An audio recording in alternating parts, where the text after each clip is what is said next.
Cipta Kerja disusun untuk mendorong pembangunan ekonomi nasional. Pembangunan ekonomi seperti apa yang sejalan dengan Konstitusi Indonesia?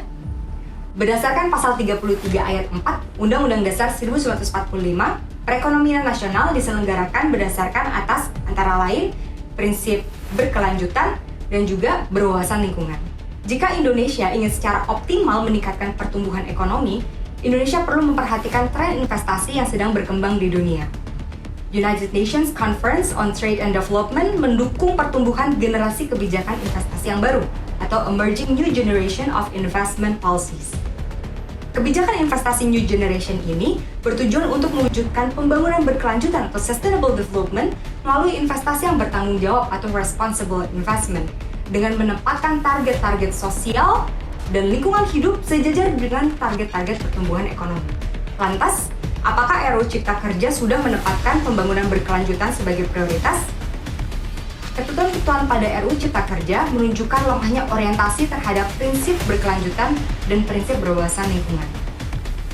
Kemudian berbicara mengenai pertumbuhan investasi di Indonesia tidak hanya dipengaruhi oleh iklim investasi yang dapat diukur dengan Ease of Doing Business Index, tetapi juga iklim tata kelola pemerintahan secara umum atau governance.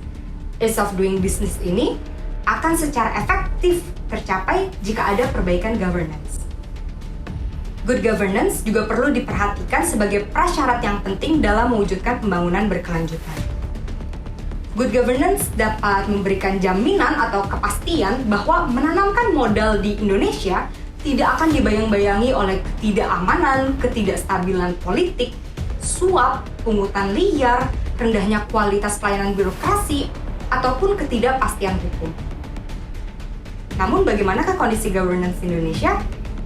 Dilihat dari World Governance Indicators, Indonesia masih harus melakukan perbaikan di beberapa aspek.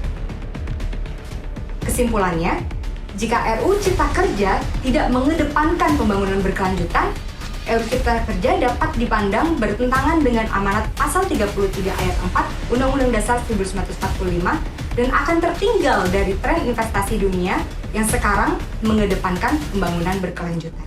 Kedua, RUU Cipta Kerja harus memperhatikan kondisi governance. Jika tidak, maka RUU Cipta Kerja berpotensi tidak mencapai kedaya gunaannya atau justru memperburuk kondisi governance.